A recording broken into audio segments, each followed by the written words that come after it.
two very provocative presentations about the future for both museums and for universities, two very important partners in charting this new territory.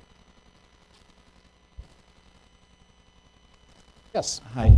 And if you could just introduce yourself and a bit about your role or where you're from. Okay. I'm Rex Saline, and I'm affiliated helping communication with the museum and also do investment research. But both of you talked about classroom settings, and certainly the heritage of this museum is educating children, and then we've grown up from that. I have a sense that both of what both of you described would apply beyond K through 12 or university education. I think there's, am I wrong in assuming that this could be even broader and could be used reaching far beyond that?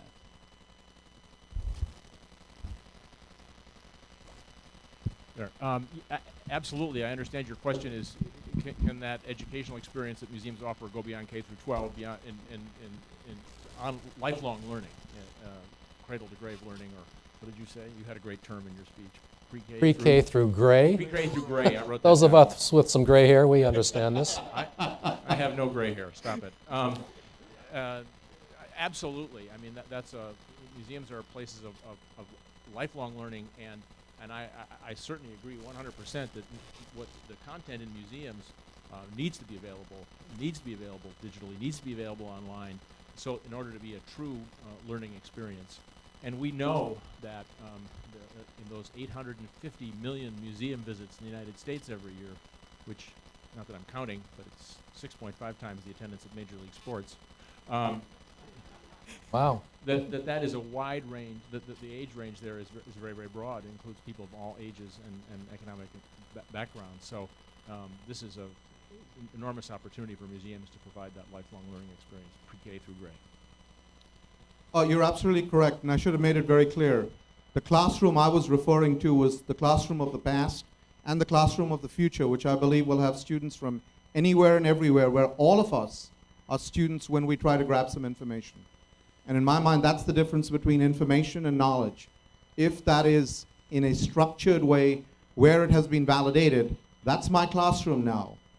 And irrespective of where you sit or who your colleagues are in that classroom, because we don't even know who they are.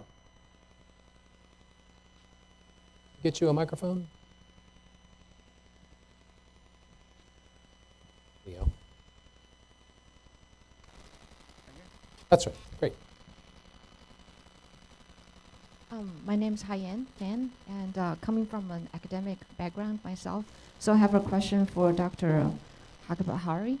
You talked about knowledge on demand, knowledge as needed. So I wonder what will be the role in the future as professors at college or university to serve not only as a knowledge imparter, impart knowledge on the students, but also as a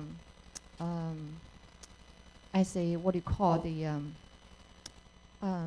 apprentice.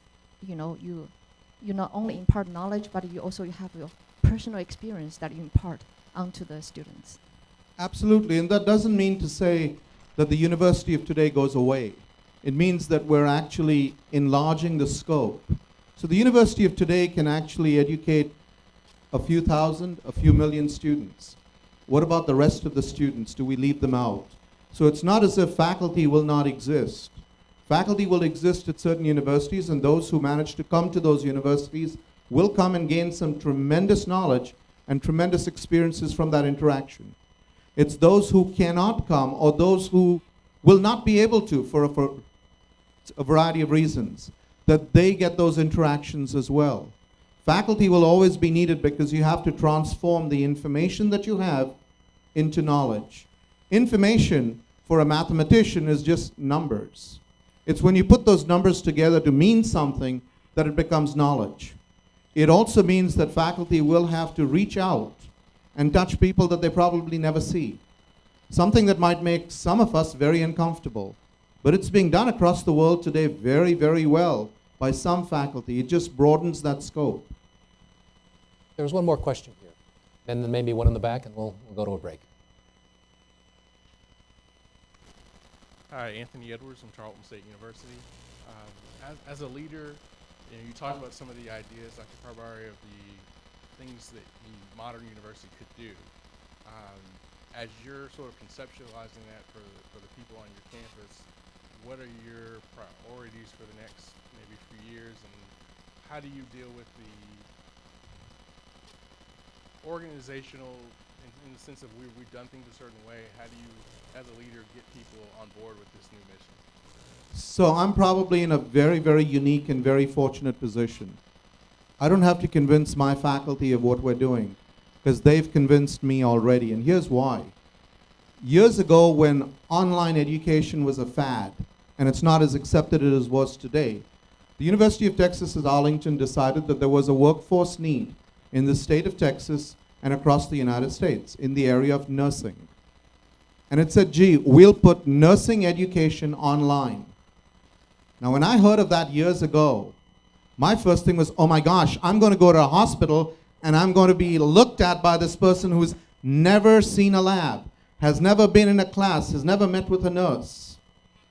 And then I saw what was happening at UT Arlington. We have 12,500 students in nursing today. They start at 8 different times of the year. So not 2 semesters, but 8 different times, and we're going to increase that. Most of these students are actually nurses already in hospitals. They're doing their clinical hours there, or we bring them to our smart hospital where we have a mannequin with sensors and actuators and everything else. The mannequin basically breathes, it ejects fluids, it reacts, it talks back to you, it reacts as though it were having a heart attack, and you go through that training. That's possible, and they've been doing it for years. In the last few years, they've started it in social work, in the College of Education, in the College of Engineering. So my job is easy. I'm trying to catch up with my faculty.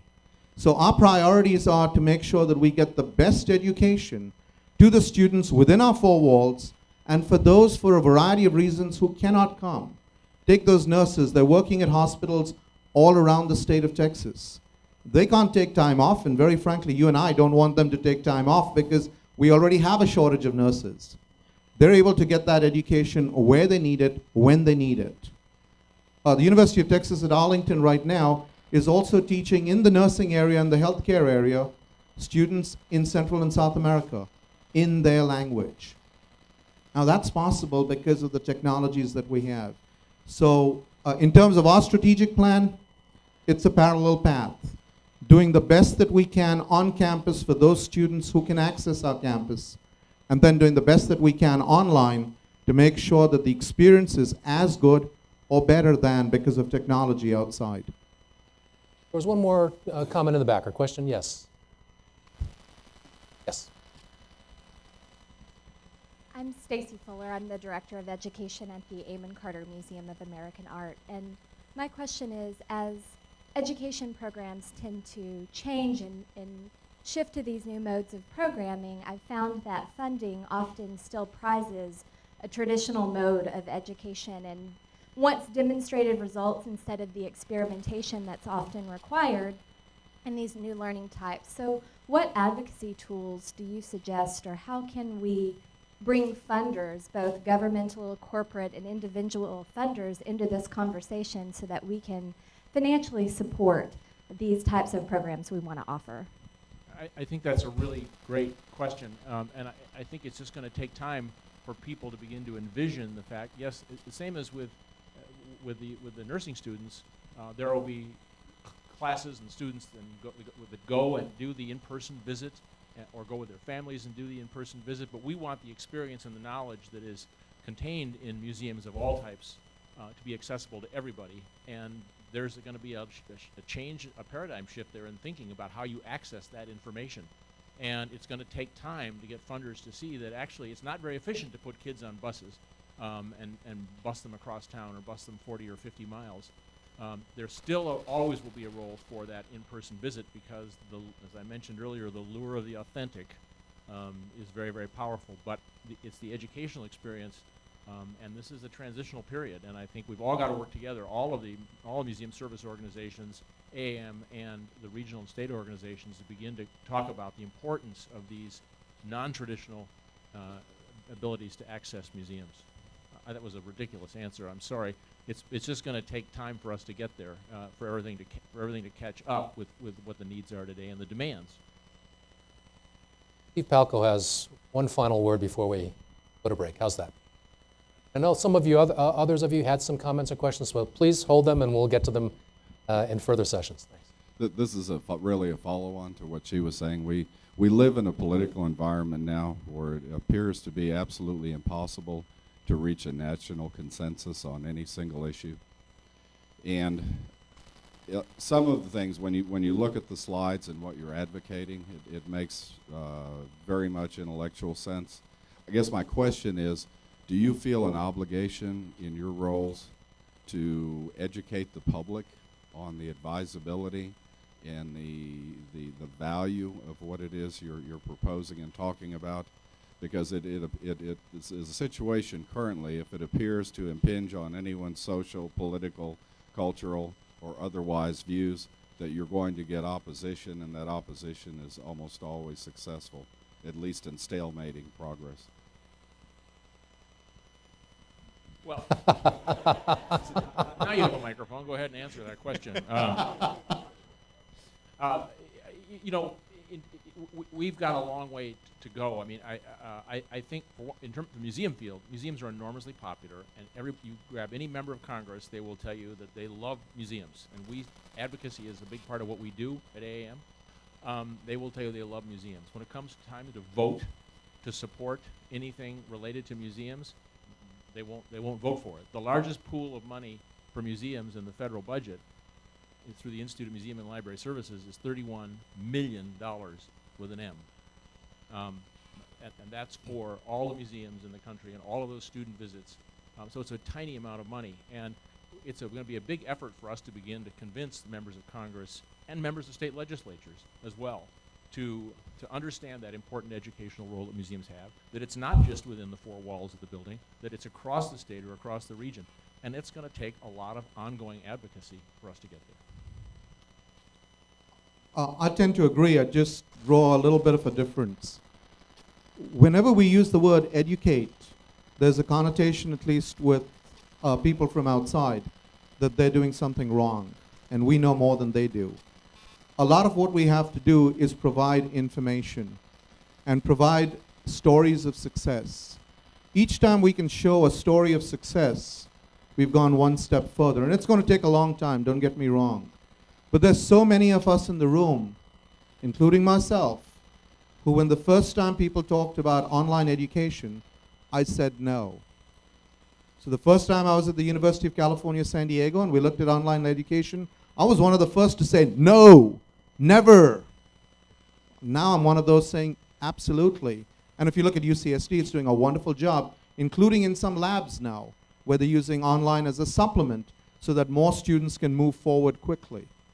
It takes a long period of time, and it takes people to be convinced. And that's a good thing, because there's so many ideas that all of us have that are either bad ideas or ideas that just cannot be implemented because we're going too fast. And so it's actually a good thing to have some pushback. Not as much pushback as we have sometimes, but some pushback is actually good because it makes us sharpen our own pencils. But I think with forums such as this, where people come together to talk about these ideas, and then can go on and talk more about these ideas to other people, it builds. And as it builds, there's more and more support for it.